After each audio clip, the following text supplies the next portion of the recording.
Kai express, habang hindi pa natutuldukan ang kontrobersiyang nakapaligid kay Kawhi Leonard, may isang malaking tanong na pwedeng paglaruan sa Toronto. Kailangan ba ng Raptors ng murang developmental big man na may kakaibang size? At dito pumapasok ang pangalan ni Kai Sotto, hindi bilang kumpirmadong target, kundi bilang isang realistic na training camp o two-way discussion kung magbubukas ang tamang pagkakataon. Unang linawin natin, wala pang verified report na kinausap o inalok ng Toronto Raptors si Kai. Ang balita ay naka-hold pa rin ang napagkasundoang Kawhi Leonard trade. Hindi ito ay kinokompleto ng Raptors at Clippers hanggat hindi tapos ang NBA investigation sa posibleng salary cap circumvention na may kaugnayan sa aspiration endorsemental deal. May report pa ngang pwedeng umabot ng 2027 ang proseso kung magkaroon ng disagreement or arbitration kahit umaasa ang ilang observers na ma-resolve ito bago ang training camp. At bakit relevant kay Kai kapag matuloy ang trade?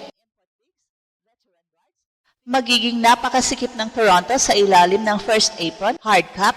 Sa projected roster, si Jacob Paul at Trace Jackson Davis lamang ang malinaw na centers habang may natitirang roster at two-way openings.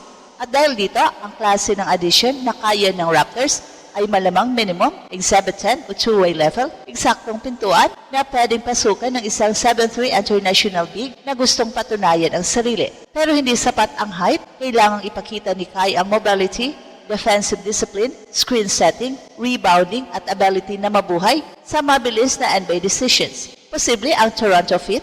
Yes. At ang tunay na laban ngayon ay makapasok muna sa radar at kapag maghanap ang Raptors ng low-cost size, dapat handa si Kai. At may kakaibang tensyon ngayon sa Toronto.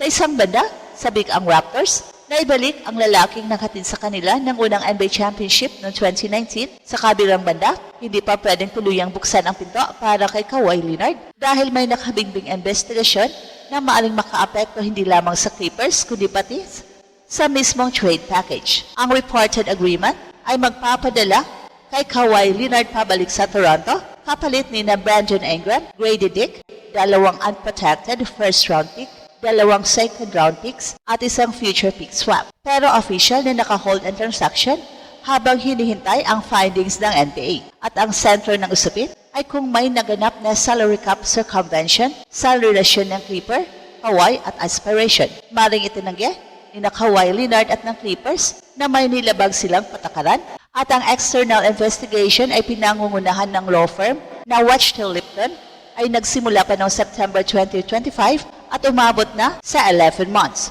At kapag nagkaroon ng parusa, natutulan ng Players Union, posible ang arbitration. Kaya lumitaw ang report na baka umabot pa sa 2027 ang buong proseso.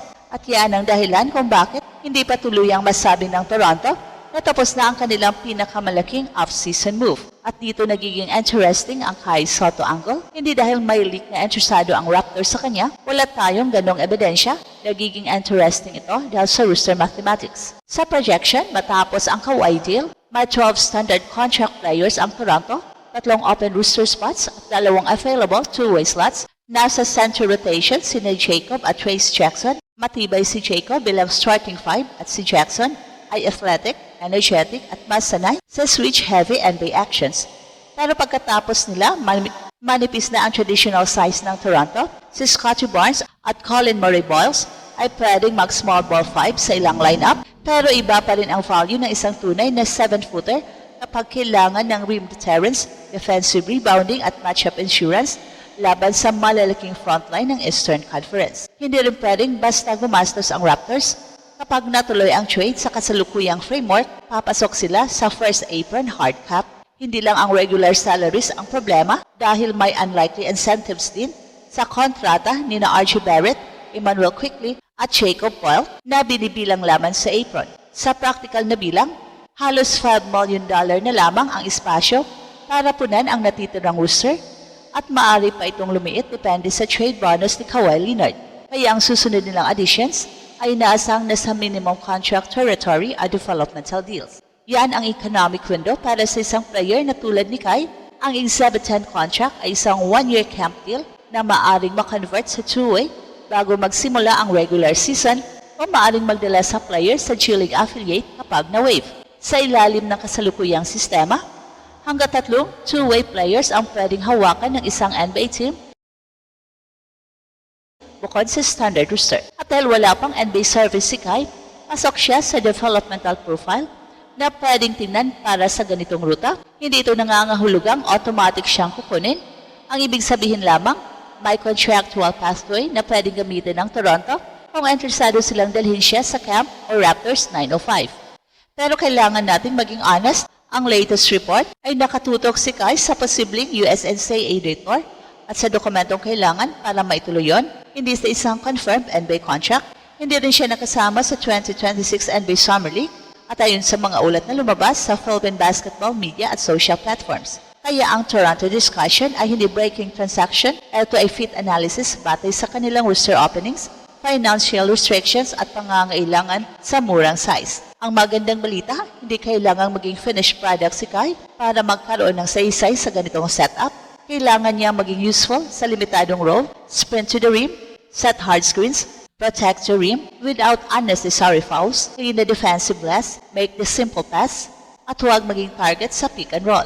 Kapag napatunayan niyang kaya niyang gawin ang mga yon laban sa NBA level speed, saka magiging seryoso ang usapan, hindi dahil Pinoy siya, hindi lamang dahil 7'3 siya, kundi dahil kaya niyang punan ang isang maliit pero totoong pangangailangan ng isang team na sinusubukang bumuo ng contender sa paligid ni Kawhi Leonard at Scottie Barnes. So ngayon, paano eksakto babagay si Kai sa basketball identity ng Toronto? Ang Toronto sa ilalim ni Darko Rajakovic ay may mga long, versatile defenders at playmaking forwards. Extended pa rin si Darko bilang head coach at ang kanyang sistema ay nakasalalay sa ball movement, quick processing at collective decision-making. Kapag matuloy ang Kawhi trade, maaari silang magsimula kina Emmanuel Quickley, R.J. Barrett, Kawhi Leonard, Scottie Barnes at Jacob Polk. Malakas yan sa left, half-court defense at physicality, pero sa bench unit, kailangan nila ng players na hindi humihingi ng maraming touches, kayang gumawa ng impact sa screening, rebounding at vertical spacing. Yan ang pinakamalinaw na role na pwedeng habulin ni Kai. Offensively, hindi kailangan gawing featured o scorer si Kai. Mas mahalaga ang pagiging dependable screener para kina Quickley, Barnes at Kawhi. Kapag sulit ang kanyang angle at contact sa screen, mapipilit ang defense na magdesisyon, lalabas ba ang dig para pigilan ang ball handler o urong para protektahan ang ring. Kapag umatake si Kai bilang roller, ang 7'3 frame at reach niya ay pwedeng maging lob target at offensive rebound threat. May passing field din siya na ipinakita sa Japan kung saan umabot sa 3 assist kada laro ang kanyang 2025-26 production. Pero sa NBA setting, ang simple at mabilis na desisyon ang mas mahalaga kesa flashy assist.